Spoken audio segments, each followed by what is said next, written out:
Hello friends, good evening. Am I audible and visible to all of you? Yes guys, good evening.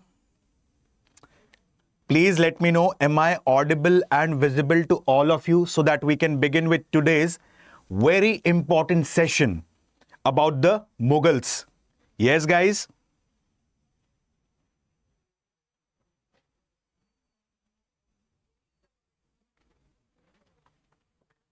Yes guys, somebody please ping me.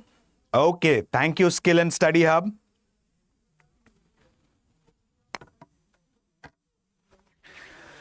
Hello everyone. Hi, this is Alok Ojha. Welcome to StudyIQ IS English. Okay, thanks Anjali. Good evening Rishi.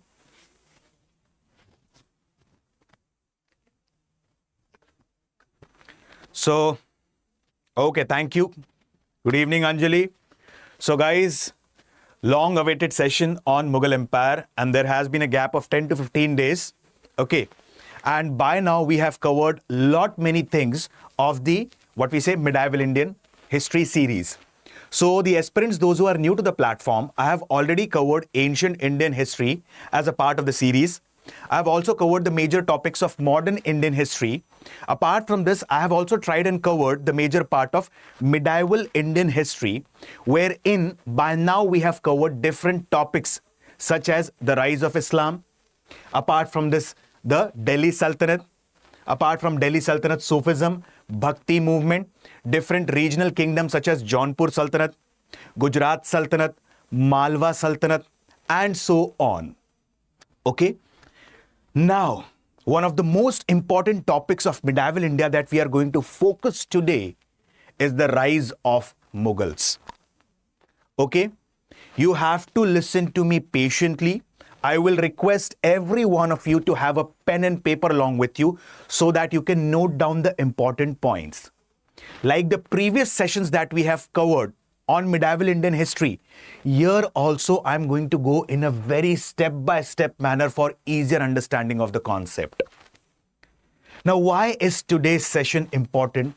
Now, before understanding about the different Mughal rulers, precisely the early Mughal rulers such as Babur, Humayun, then comes Sher Shah Suri, who was an Afghan, Akbar, Jahangir, Shah Jahan, and Alamgir, we need to understand what was the origin of the Mughals. Like many of the historians say that Babur, he belonged to the lineage of Genghis Khan as well as he belongs to the lineage of Timur. In very simple words, Babur, from the side of father, he was from Timur lineage. On the other hand, Babur from his mother's side was from the lineage of Genghis Khan, also referred as Temujin. Okay. Babur, why did he invade India? Why did Daulat Khan Lodi invited Babur to invade India? Why did Alam Khan invited Babur to invade India? Many historians say that, in fact, even Maharana Sangram Singh, also referred as Rana Sanga of Mewar, also invited Babur to invade India, but this is the partial truth. In fact, Babur in his autobiography, Tuzuke Babri, which is written in Turkish language, says that Rana Sanga of Mewar did not invite me to invade India. So that is a partial truth. Babur had handful of soldiers, approximately 10 to 15,000 soldiers. And the army of Ibrahim Lodi was approximately 1 lakh. Almost 10 times the army of Babur. But still, Babur was successful. Why? What was the technique that Babur used in the first battle of Panipat, which was fought in 1526? What is Arba system? What is Tuluguma technique? We will explore everything in today's session. So session would be a bit longer because we have to go into the conceptual part of the Mughals. Okay?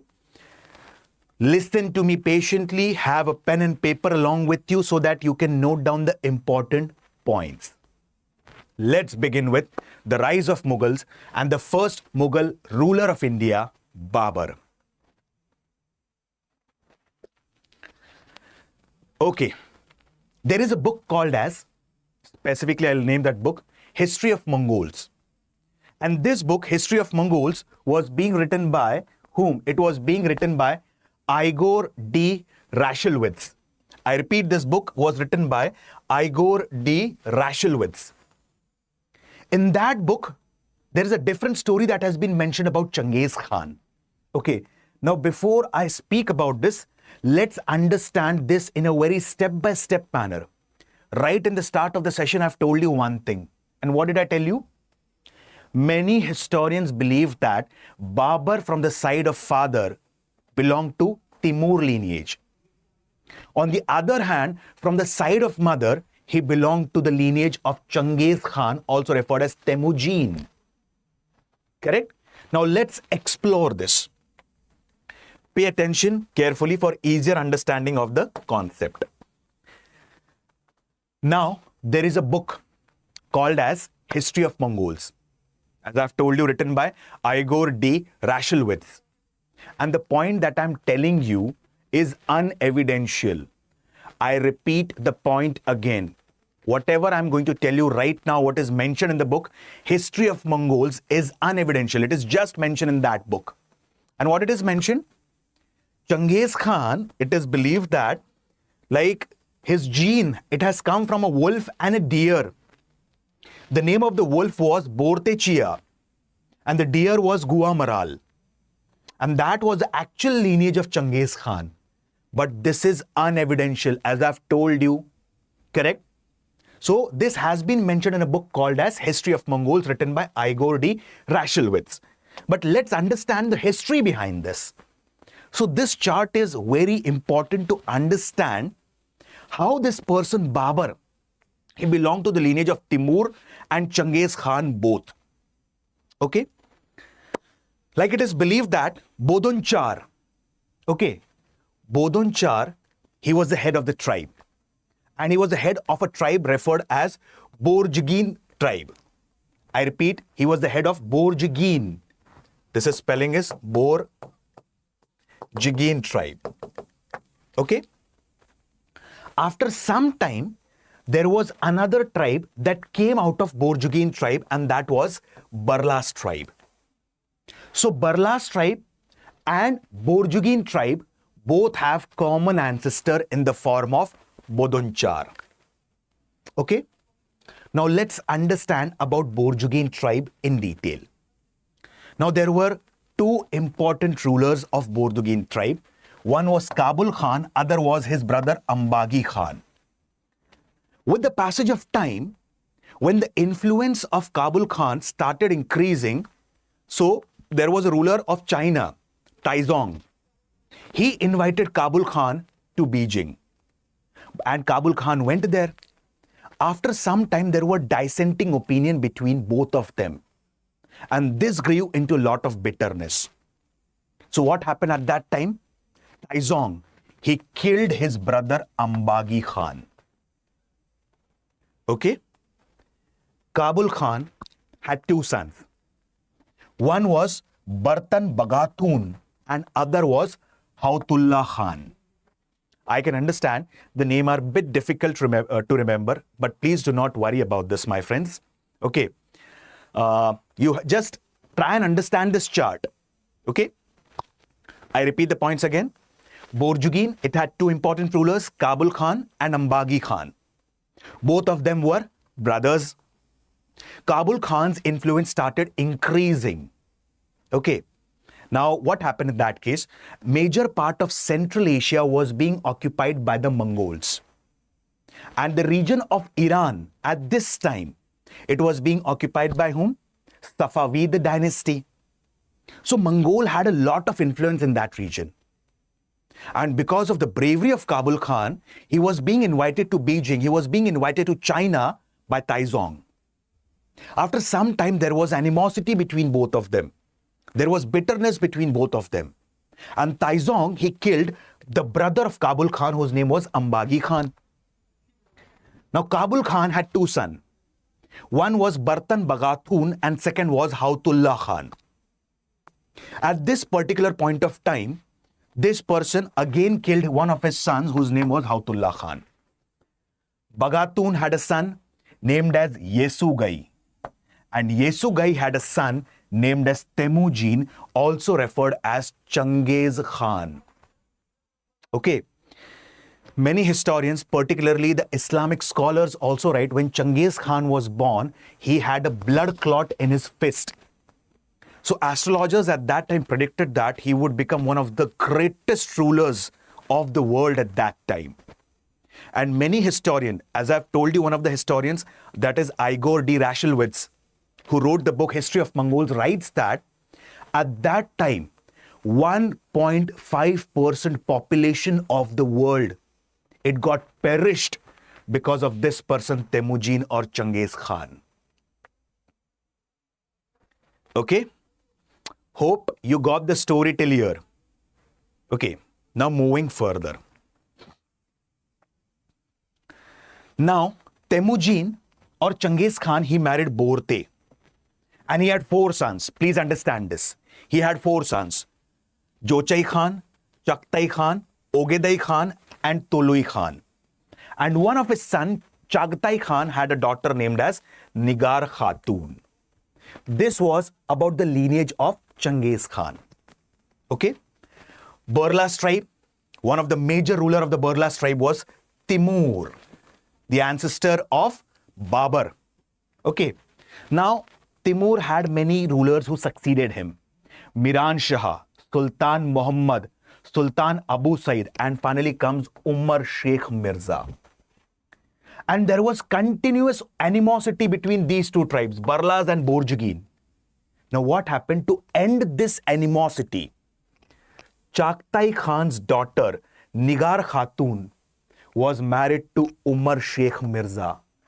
And the son of Umar Sheikh Mirza and Nigar Khatun was Babur. So Umar Sheikh Mirza belonged to Timurid dynasty. On the other hand, his mother Nigar Khatun, she belonged to the dynasty of Chengiz Khan.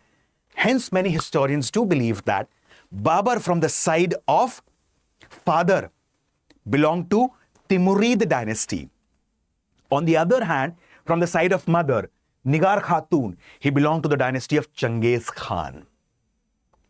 Is it clear, my friends? Do you want me to explain this again? If you did not understand this, please let me know. I don't have any problem in repeating the entire point. Yes.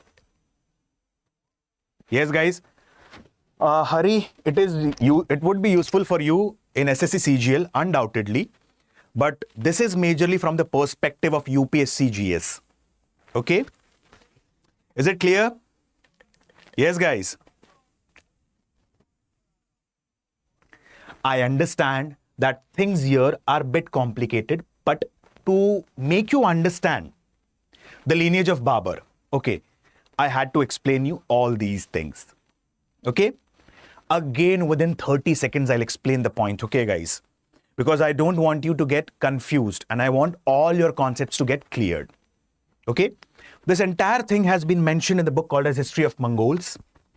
Now, Bodonchar, the ancestor of 2 tribes, Burlas tribe and Borjigin tribe. Now, Borjigin tribe had 2 important rulers, Kabul Khan and Ambagi Khan. Kabul Khan's influence started increasing in Central Asia. Taizong, the ruler of China, invited him. After inviting him, what happened? There was a bitterness between both of them. So he killed his brother Ambagi Khan.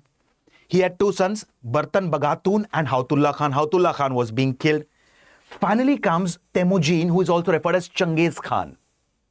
Okay? So Temujin married Borte and had 4 sons. Jochai Khan, Chagtai Khan, Ogedai Khan and Tolai Khan. And the daughter of Chagtai Khan was Nigar Khatun, who was married to Umar Sheikh Mirza, one of the rulers of Timurid dynasty. And their son was Babur. Clear? Did you understand things? Okay. Now let's move ahead with Babur. Okay. Now, did Babur had the intention to conquer India right from the start? Or there were certain factors that played a very major role that why was Babur attracted towards India? Okay. Why was he? It was just like Daulat Khan Lodi called him. It was like Alam Khan called him, or there was another intention. Now let's understand about the dynamics of Central Asia at that time. Please understand this concept. Why Babur moved towards India? Okay? Now, Babur, he was born at a place called as Fargana, which is located in Uzbekistan, part of Transoxiana. Okay? And the political situation around 16th century in the entire central part of Asia was in a complete chaotic situation. There was a situation of turmoil. Okay? Precisely after the death of the father of Babur, whose name was Umar Sheikh Mirza. Okay? Like as I've told you previously, that specifically the nobles, they oftenly shift their loyalty. They never remain loyal to any one single entity. They always kept on shifting the loyalties. So Umar Sheikh Mirza, he was the ruler. Now, Umar Sheikh Mirza died. And his son Babur succeeded the throne at a place called as Fargana, located in Afghanistan. Babur was just 12 to 13 years old when he succeeded the throne at Fargana in Uzbekistan. So what happened at that time? Transoxiana, it was under Saibani Khan. Central Asia was majorly under the whom? Mongols. Major part of Constantinople, simple words, modern day Turkey, has fallen to the Ottoman emperors. And specifically speaking, the other parts, it was under whom? The Shia dynasty, that is Safavid. So understand this. Transoxiana, under Saibani Khan. The region of Constantinople, modern day Turkey, Ottoman Emperor. Iran or Persia, under Safavid dynasty. Babur only had Fargana in his hand. And at that time, he was just 12 to 13 years of age. At this time, what happened? Babur, he decided to capture the region of Samarkand.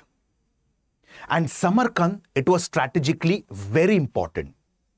At the age of 15 years, after a continuous siege of 7 months, Babur captured Samarkand with the help of Jahangir Mirza, one of his nobles. And as I've told you, these nobles were not loyal to anyone. These nobles are also referred as begs. They oftenly kept on shifting the loyalty depending upon the balance of power. Suppose this person is powerful, they will shift the loyalty towards them. If he is powerful, they'll shift their loyalty towards them. So Babur, he captured Samarkand when he was approximately 15 to 16 years of age, after a long siege of 7 months, with the help of Jahangir Mirza. But Babur did not knew that Jahangir Mirza had another intention in his mind. And what was that intention? In fact, he knew one thing. He's just 15 to 16 years of age. He's not that experienced, particularly related to the military and strategic importance. In that case, I can easily fool him. So what happened? Samarkand, it went into the hands of Jahangir Mirza. Few years later, Babur again attacked Samarkand. And now Jahangir Mirza was supported by Saibani Khan. And here Babur had to face a humiliating defeat. And now Babur decided that he's going to conquer the region of Kabul and Afghanistan. Okay, which is very close to India now. So he knew one thing. I cannot conquer the region of Central Asia because these begs, these nobles are oftenly switching their loyalties. So he captured the region of Kabul and Ghazni in Afghanistan. Now what happened? Saibani Khan, the ruler of Transoxiana, and another important ruler whose name was Ismail Shah. He was the ruler of Safavid dynasty. Both of them had a fight. And when both of them had a fight, what happened at this particular point of time? Saibani Khan died. And when Saibani Khan died, this was seen as a beautiful opportunity by Babur to again conquer Samarkand. He again attacked Samarkand. But again, unfortunately, he lost Samarkand. He came back to Kabul. All these things were going on in Central Asia. At this time, what was going on in India? Okay, I'll repeat the point again in short. If you have any query, any doubt, please stop me here itself. Okay?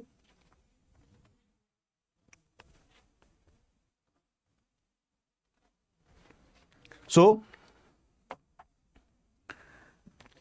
before I explain the part of Rana Sanga, I'll repeat the point again. Babur ascended the throne at a place called as Fargana in Samarkand after the death of his father Umar Sheikh Mirza. Okay? He was approximately 12 to 13 years of age when he ascended the throne at Fargana. Now, he conquered the region of Samarkand with the help of Jahangir Mirza, one of his begs, one of his nobles. But the nobles ousted him. After some time, again, what happened? He captured the region of Samarkand. But Saibani Khan this time defeated him in Battle of Transoxiana or Battle of Saraipul. Now, finally, he moves towards Kabul. Okay, he moves towards Kabul or what we say Ghazni and conquers this region. Meanwhile, there is another battle which is fought in the region of Mir, which is referred as Persia, between the Shia dynasty Safavid and Saibani Khan, in which Saibani Khan is killed. And Babur sees this an opportunity again to conquer the region of Samarkand located in Uzbekistan. But again, unfortunately, he was unsuccessful. Finally, he comes back to Kabul. Now he has an eye towards India. This was the things that were happening. Where? These were the things that were happening precisely in Central Asia. At that time, what was happening in India? Okay? At that time, precisely, the ruler of Delhi Sultanate in India was Ibrahim Lodi. And many of the nobles of Ibrahim Lodi were fed up of this person, Ibrahim Lodi. Why? Because of the policies that Ibrahim Lodi adopted. Correct? Like I'll give you a very small example. A very small example. Suppose if anyone humiliates us in private, we will feel bad, but not that bad. But if anyone humiliates us in public, that becomes a matter of prestige for us. Isn't that so? What did Ibrahim Lodi do? Okay. Ibrahim Lodi used to openly humiliate his nobles. Openly. Daulat Khan Lodi. Okay.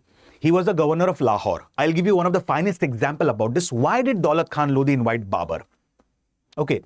Daulat Khan Lodi, he was the governor of Lahore.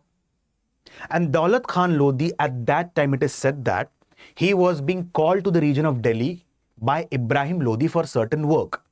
But Daulat Khan Lodi was busy. Okay, he was busy with the state treasury. He was busy while working with the peasants or the cultivators in that region. So Daulat Khan Lodi, he sent one of his sons, one of his sons, Dilawar Khan Lodi, to the court of Ibrahim Lodi. What did Ibrahim Lodi do? Ibrahim Lodi took his son Dilawar Khan Lodi to the prison and he said in such a manner that, do you know, those people who do not listen to my orders, they meet the same fate. This was a humiliation for the son of Daulat Khan Lodi, Dilawar Khan Lodi, because it was an indirect insult to him. This person, Dilawar Khan Lodi, he went back and told the entire incident to his father, whose name was Daulat Khan Lodi. Daulat Khan Lodi now wanted to take the revenge of this humiliation and insult, and hence he invited Babur to invade India. Okay? First thing. Another person who invited Babur to invade India was Alam Khan. Now, why was Alam Khan interested in inviting Babur to India? Okay. Now, at this particular point of time, Alam Khan, he wanted to overthrow Ibrahim Lodi and he himself aspired to become the emperor of Delhi. And he just wanted to use Babur as a puppet because Babur was new to this place. Okay? And in that case, Babur won't be knowing about how to manage things in this region, specifically around the region of Delhi. So in such a situation of chaos and turmoil, Alam Khan will sit on the throne. Hence, Alam Khan invited Babur to invade India. Did you understand why this person, Daulat Khan Lodi, invited Babur? Why the second person, Alam Khan, invited Babur? Now let's understand about Rana Sanga. Let's understand about him within the next 5 to 7 minutes. Did you get the point till here? Yes, guys. Is it clear till here? Any question, any query, any doubt?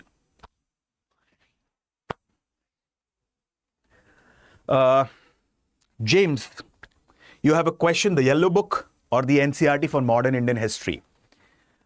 It completely depends upon you. What sources do you prefer for ancient, medieval India and modern India? But the point here is, whatever things that you are preferring for ancient and medieval India, do focus on the events and terminologies more. Okay? Because usually ancient and medieval India, UPSC has a tendency to ask questions related to the terminologies. Okay? And modern India, they usually ask questions majorly associated with specifically the events, the Gandhian movements, the movements that was led by International Congress and so on. For modern Indian history, I would suggest one of the most important books, B.L. Grover and Alka Mehta. Okay? Okay, guys, did you get the point still here? Hope it is clear.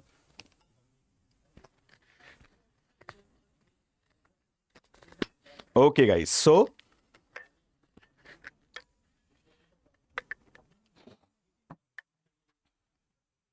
let's understand about Rana Sanga in short.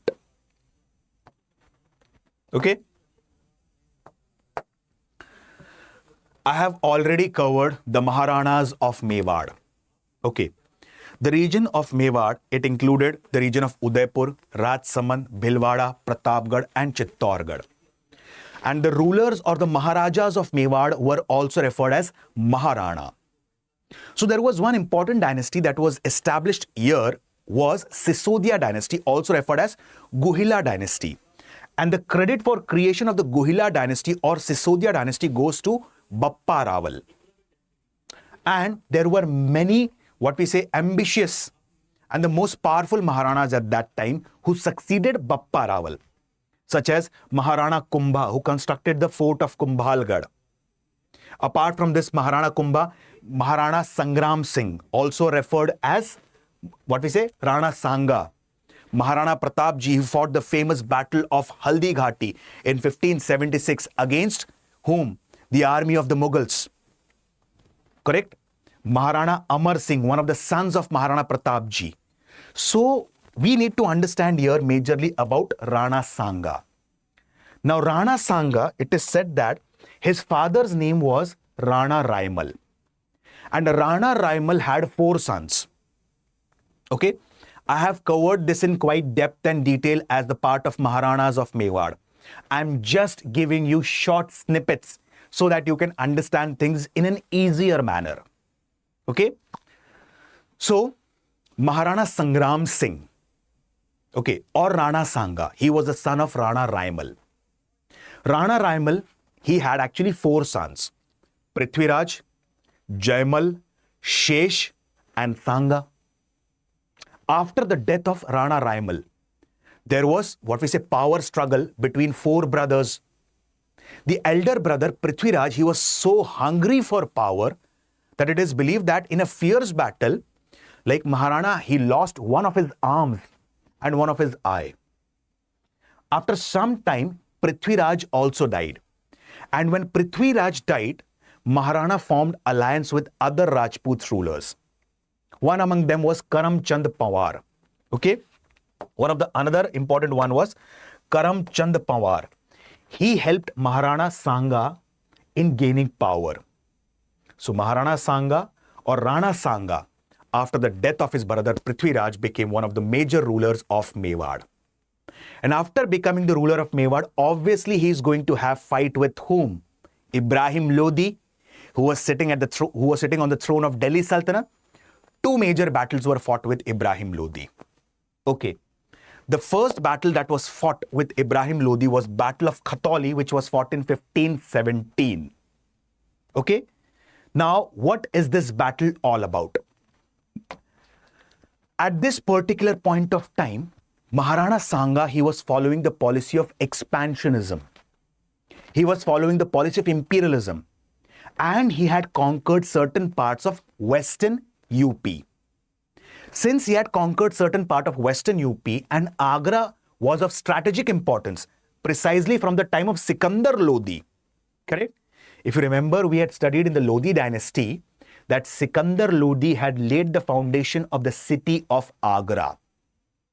And it was one of the most important epicenter of the activities of Delhi Sultanate at that time. True? So Agra was of prime importance. And at that time, Rana Sanga was following the policy of imperialism. And when Rana Sanga was following the policy of imperialism, this person knew that I need to protect Agra. He sent his army. Ibrahim Lodi was being defeated in that case.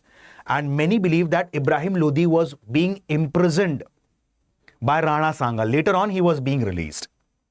Now, at any cost, Ibrahim Lodi wanted to take the revenge of this humiliation because it was an insult for Ibrahim Lodi. He considered himself as one of the most powerful rulers of Delhi Sultanate. So it was one of the biggest insults for Ibrahim Lodi. So he wanted to take the revenge. In 1519, another battle was fought, which is referred as Battle of Dholpur. And again, in this battle, Ibrahim Lodi was being defeated. He had to face a humiliating defeat. All these things were happening in India at this time. And I've already spoken about what was happening in Central Asia. So in India, Daulat Khan Lodi, Alam Khan, and Maharana Sangram Singh, also referred as Rana Sanga, were against Ibrahim Lodi. And this was seen as one of the beautiful opportunity to attack the throne of Delhi Sultanate. Correct? And now, fierce battle was fought, which is referred as First Battle of Panipat. Correct? Now, again, apart from the invitation from these people, why Babur came to India? First thing, he was in the Kabul, and the resources in that region was quite scant. Let me go back to the era of Ghazni. We had studied that historians considered Muhammad bin Qasim as the first Muslim invader of India. He was being followed by Mahmud of Ghazni. Okay? Now, why did Mahmud of Ghazni attack India? There were several reasons. First of all, he wanted to beautify the city of Kabul. And for that, he required money. Where will he get the money from? He will get the money from India. Because India was a resource-rich land. First thing. This person, Mahmud of Ghazni, wanted to acquire artisans from India.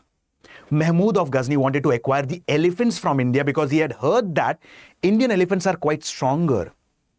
This also finds mention in Megasthenes Indica, which says that Indian elephants are stronger than Libyan elephants. So in very simple words, Mahmud of Ghazni's intention was to plunder India. Okay, so he was attracted towards wealth of India. Similarly, Babur, he was also initially attracted towards wealth of India because he had heard in stories that, you can read the story, Delhi massacre of 1398. Okay. In this story, it is mentioned that Nasiruddin Mahmud Tughlaq, one of the rulers of Tughlaq dynasty, was the sultans of Delhi Sultanate. And at that time, Timur attacked India. And when Timur attacked India, he had plundered the region. After plundering the region, he has taken vast amount of resources out of India. And Babur had heard about this story about his ancestors of Delhi massacre. So he knew that India is a resource-rich land. So I have to attack India. Apart from this, the region of Punjab, it was quite fertile. So he had conquered the region of Sindh, Lahore, Sialkot. And now he was having an eye over India. And on 21st April 1526, the first battle of Panipat was fought. Babur had handful soldiers, approximately 10 to 15,000. And the army of Ibrahim Lodi, it was approximately 1 lakh. What was the technique that Babur used in this battle? What is Arba system? What is precisely Tuluguma technique? We will explore here. Did you understand the points till here, my friends? Please let me know. Yes, Arjun Mal, good evening. Yes, guys, did you get the points? Okay.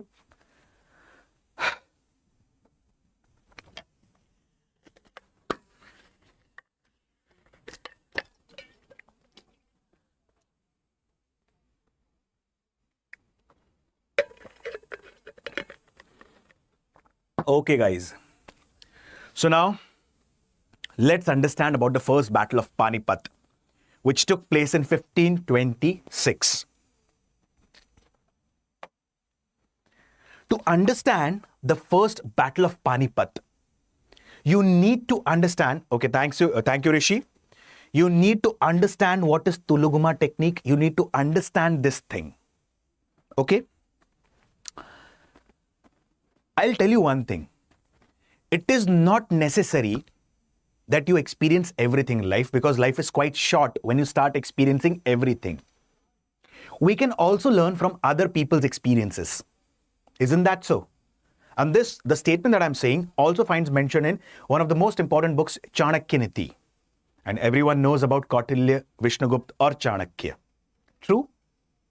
Whatever I've told about Babur till now, I've told you only one thing by now. Babur has lost this battle. Babur has lost that battle. But one thing to be noted, my friends, Babur had learned something from every battle, even though he has lost. As I've talked about, every time Babur wanted to capture the region of Samarkand, he lost it to Saibani Khan. Although at that time he was having a huge army against Saibani Khan, but still he lost. Why? Lack of strategy. And Saibani Khan at that time used Tuluguma technique against Babur. And now Babur learnt this technique. And he used this technique in first battle of Panipat. Okay? So how Babur's soldiers, who were approximately 10,000, faced the army of approximately 1 lakh of Ibrahim Lodi? Let's understand this.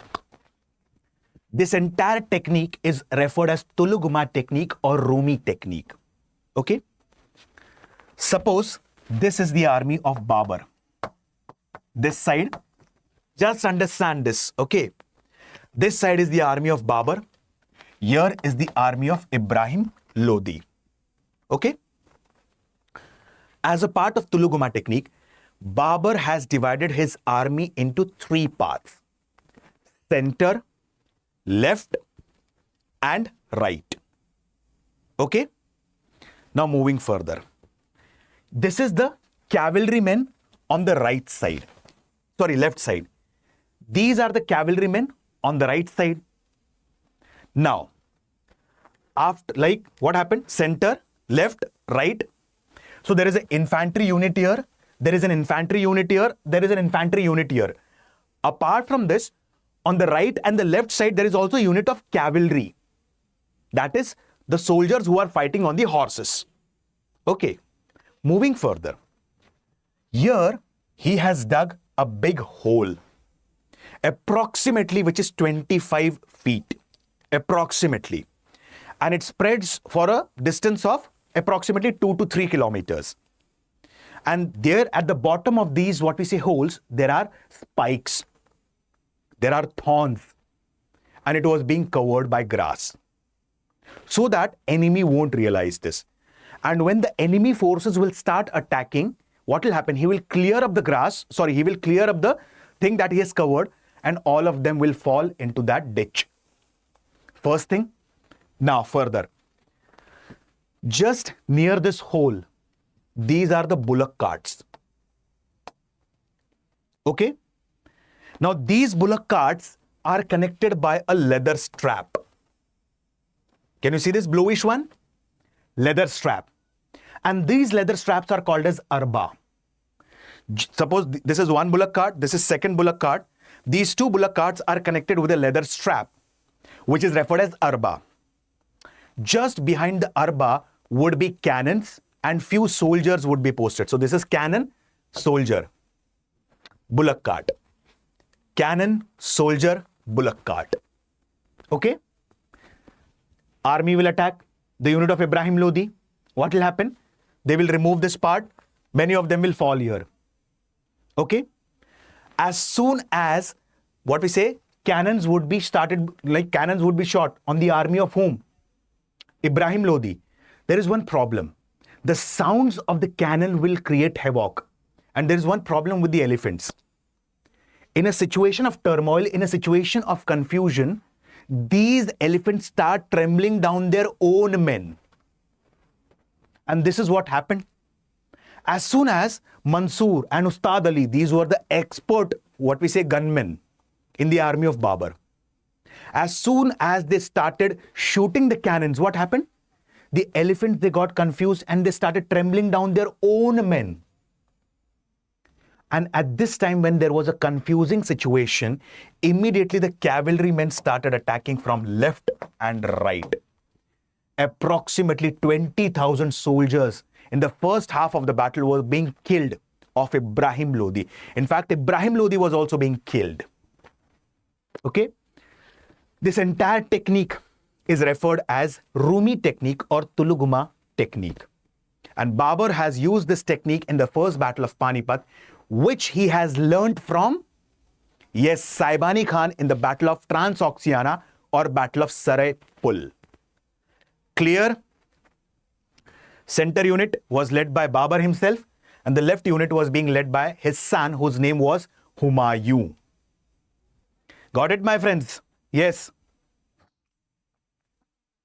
Did you understand this technique, Tuluguma technique? Okay. So in first battle of Panipat, this is how Babur became successful. So this is nothing but Tuluguma technique, Arba. Apart from this, Babur was the first Muslim ruler to use gunpowder in India. Second important thing, Babur had a breed of camels along with him.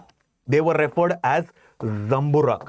So Babur strategically was quite ahead.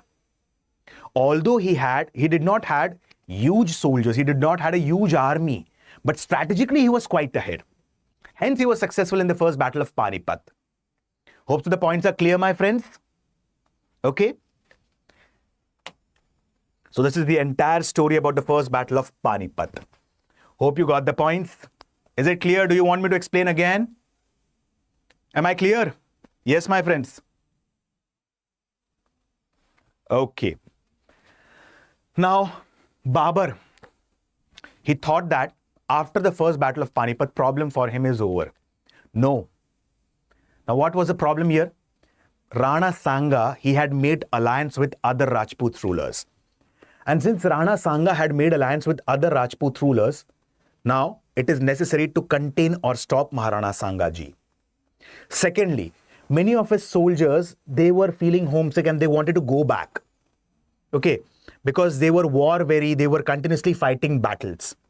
And the third important thing, Afghans, although they were wiped out, but Afghans were still prevalent in Purvanchal, that is eastern part of UP, Bihar and Bengal.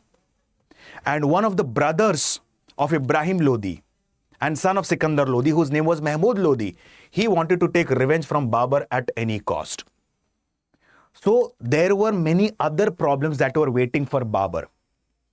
1526, first battle of Panipat was over. And just after 1526 and before the start of 1527, the incidents that I'm going to tell you, my friends, is rarely mentioned in few books. You might have heard about first battle of Panipat fought in 1526. Battle of Khanwa fought in 1527 between Babur and Rana Sangaji. And many historians have said that Rana Sangaji lost the battle, which is true to an extent. But have you heard about one more battle which was fought at the end of 1526 and start of 1527, that is referred as Battle of Bayana. Okay, as I have told you at that particular point of time, that during Ibrahim Lodi's time as well, Agra was strategically more important. Similarly, when Babur invaded India, again Agra is of prime importance. And in that case, anyhow, this person wanted to have a good command. Babur wanted to have a good command over the region of Agra. And Bayana fort, which is quite close to Agra, it was under Nizam Khan, who was an Afghan. Initially, he was opposed to Babur. Later on, he joined hands with Babur. Why? Because Babur promised it that I will be giving you few of the Jagirs. At that time, Rana Sanga ji, he attacked the Bayana fort and he captured the fort of Bayana, located quite close to Agra. And my friends, Babur had to face a very humiliating defeat, which is referred in the Battle of Bayana. Battle of Bayana, which was fought in the end of 1526 and the start of 1527, rarely finds mention in few books. And in this battle, as I have discussed, Babur had to face a humiliating defeat and Maharana Sanga ji emerged victorious. And in 1527, another battle was fought, which is referred as Battle of Khanwa. Okay, so Battle of Panipat, Babur emerged victorious.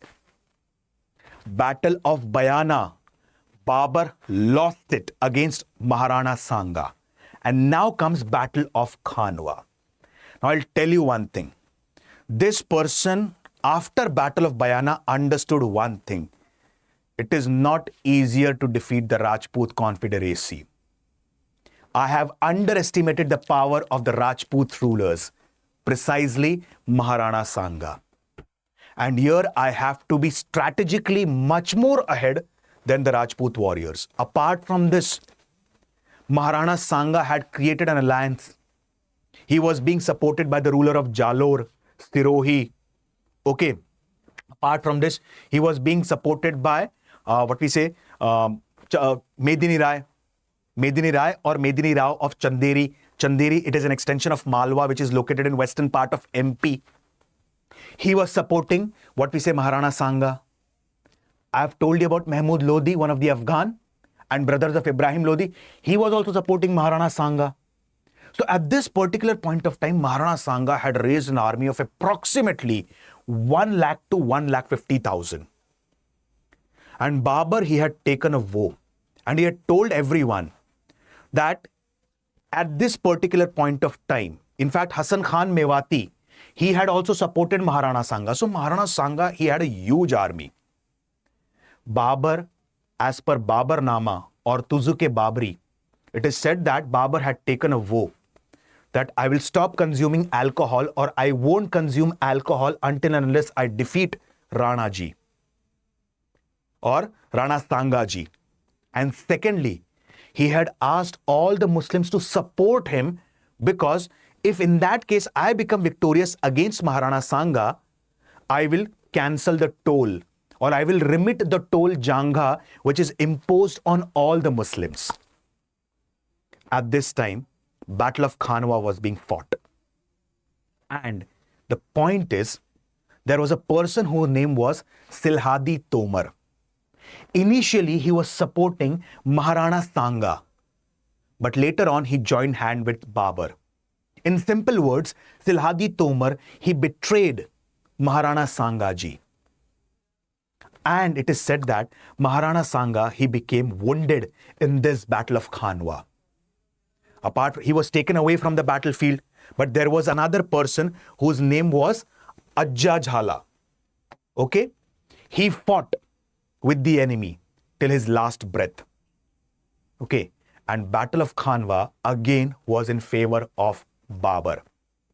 Many historians also believe that, like one such historian was specifically William Erskine.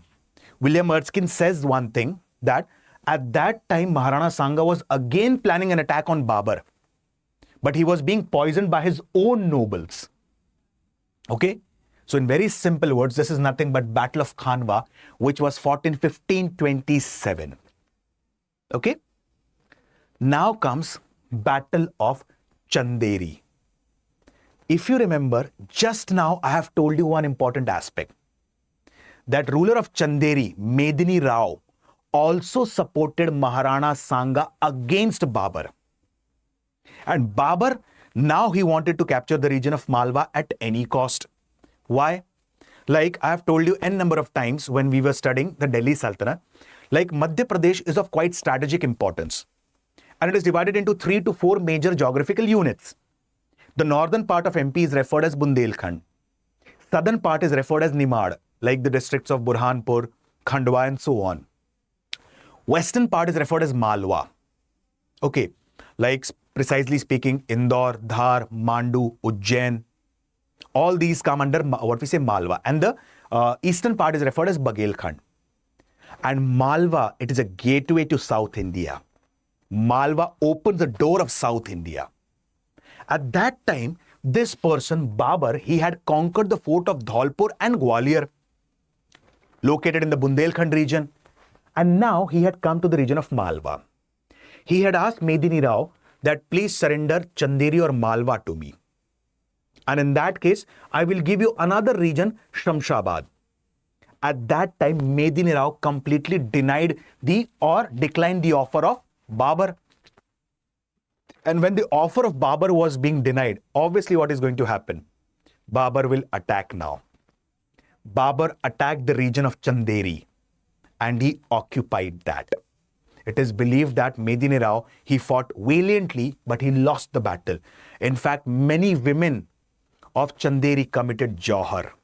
Johar means self-immolation. Got it? This occurred in 1528. Again, Babur emerged victorious. Are you getting the events in chronological order, my friends? Yes, please let me know. So, I'll repeat 1526, First Battle of Panipat. Tuluguma technique. It played a very pivotal role for Babur and his victory. The Arba system. Then, Battle of Bayana. Battle of Khanwa, fought near Agra. Battle of Chanderi, fought with Medini Rao. And now comes Battle of Ghagra. With whom? Precisely Mahmud Lodi. Okay. Now, as I have told you, Afghans, they were being majorly driven out from the region of Agra and Delhi. But still they were quite active and proactive in the region of Purvanchal, eastern part of UP, Bihar and Bengal. They were quite active in that region. Okay. So there was a person whose name was Sultan Muhammad Nuhani. Okay. He was quite active in the region of eastern part of India. And Sultan Muhammad Nuhani, he was being supported by Afghan nobles against Babur. This person passed away. And when this person passed away, he had a son whose name was Jalal Khan and he was a minor. At that time, what happened? Mahmud Lodi, if you remember, we had discussed about him. One of the younger son of Sikandar Lodi and brother of Ibrahim Lodi. He wanted to take revenge from Babur at any cost. So what happened? Since Muhammad Nuhani, he had a good command over the Afghan chiefs. He had died. His son was a minor. So what happened? This was seen as an opportunity by Mahmud Lodi to get the support of the Afghan chief. And at that time, with the help of Afghan chiefs, what happened? And the ruler of Bengal at that time, Nusrat Shah, he attacked the army of Babur. But Babur again emerged victorious. This is nothing but Battle of Ghagra. So Babur precisely had fought 5 battles in India. In one battle, he was unsuccessful. And in 4 battles, he was successful. 1526, Battle of Panipat against Ibrahim Lodi. Using Tuluguma technique, he was successful. Battle of Bayana, rarely mentioned in the few books of history, against Maharana Sangaji. Maharana Sangaji emerged victorious and Babur had to face a humiliating defeat. Again, 1527, Battle of Khanwa fought near Agra. Babur emerged victorious. 1528, Battle of Chanderi fought against Medini Rao. Babur emerged victorious. 1529, another important battle fought against whom? Mahmud Lodi and Nusrat Shah. Babur emerged victorious, referred as Battle of Ghagra. These are the major expeditions, military expeditions precisely led by Babur in India. Okay. Apart from these major expeditions, now let's talk about other things about Babur. Babri Masjid, oftenly in news. Okay. Oftenly, it was in news previously. Now, Babri Masjid, if I ask you a question, many people have a connotation. Who constructed Babri Masjid? Many of you will tell it was being constructed by Babur. No. Babur had constructed two mosques in India. One mosque was located at Panipat and the other mosque was located at Sambal. Okay, Panipat, it is in Haryana. Sambal, it is in Rohilkhand, UP. Okay. The mosque or the Babri Masjid, it was not constructed by Babur. It was constructed by his military commander whose name was Mir Baki. One thing. How do we come to know about Babur from? We come to know about Babur from Tuzuk-e-Babari or Baburnama. It is an autobiography of Babur. Okay. And it is believed that it's an autobiography of Babur which is written in Turkish language. But later on it was being translated into Persian language by Abdur Rahim Khane Khanan. So originally written in Turkish language by Babur, translated into Persian language by Abdur Rahim Khane Khanan in Persian language. Okay. Apart from this, Babur, he had introduced one system which is referred as Charbagh system. Okay. You will observe one thing in the Mughal architecture majorly, that suppose I'm giving an example. Suppose this is a Mughal structure and this is the gateway. You will observe that when you are entering from here, from the main gate, okay, here you will have a path to walk. Here you will observe Shalimar or a fountain or a water structure, water body, small one, artificial. Okay. Now you encircle this and go into this. So this is a structure usually we find in the Mughal architecture. Here there are 4 gardens. Okay. Just near this walking path, there is a garden on the left side, on the right side. Again, after circling this, there is a garden on this side, on this side. This is nothing but Charbagh system that was being introduced by Babur in Mughal architecture. Okay. Apart from this, Babur was expert in poems. Babur was expert in calligraphy. He was a good painter. Many historians, contemporary historians of that time believe that he was one of the good painters, and he had sent some of his poems to Alisher Nevoy, who had praised him for the poems that was written by Babur.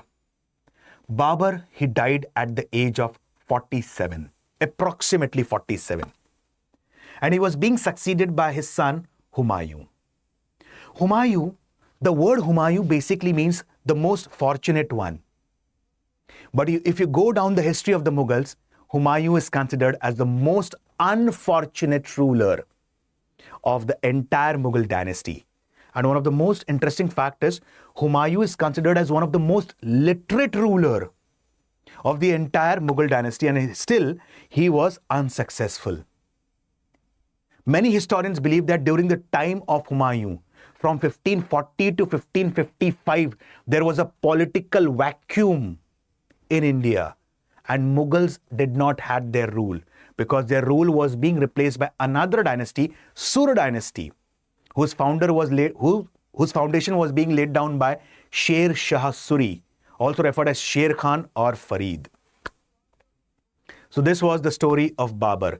This was the story of the different battle that was fought in the battlefield, in different battlefields across India by Babur. This was about the origin of the Mughals. Hope you understood this small session. Yes, guys, did you understand things? Please let me know if you have any question or query or doubt. Yes, please. So, StudyIQ IS English. On this Independence Day, StudyIQ IS is going through the biggest sale of the year. And on every course, one has an access to 47% off. 47%. I'm not saying the course on UPSC or the course on Judiciary, State PSC, every course that you go through. Okay, 47% off on every course. And the offer is valid only till 15th of August 2025 as a part of Independence Day sale.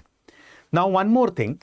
There are many aspirants precisely from southern part of India, northeastern part of India who face problems concerning language.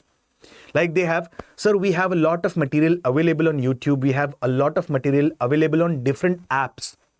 But the content majorly is in English, either Hindi or what we say, bilingual, Hindi and English. StudyIQ English has a complete core batch on English. Okay, all the subjects would be taught in English, and this will cater to the needs precisely for the students from South India and northeastern part of India. So it's nothing but now or never, because 47% off is there on all the courses, and you can visit the website of StudyIQ IS. You can scroll there. Go in the language section and find the courses of StudyIQ IS English. Okay? So you can get the benefits. Apart from this, there is proper answer writing, there is proper evaluation, there is proper test series for prelims and mains, everything. Okay, guys? So to get the benefits of these courses, you can use the code that is flashing on your screen right now. Alok Live. I repeat the code, Alok Live. One more information, guys. The aspirants who are new to the platform or who are listening to my session for the first time, they have an issue where to download the PDF of the sessions from. You can download the PDF of the session from my Telegram channel, history_Alok Ojha. I repeat the channel, history_Alok Ojha. Hope so the session was interesting and informative. Okay, guys, with this, I'll stop my words. Thank you and have a wonderful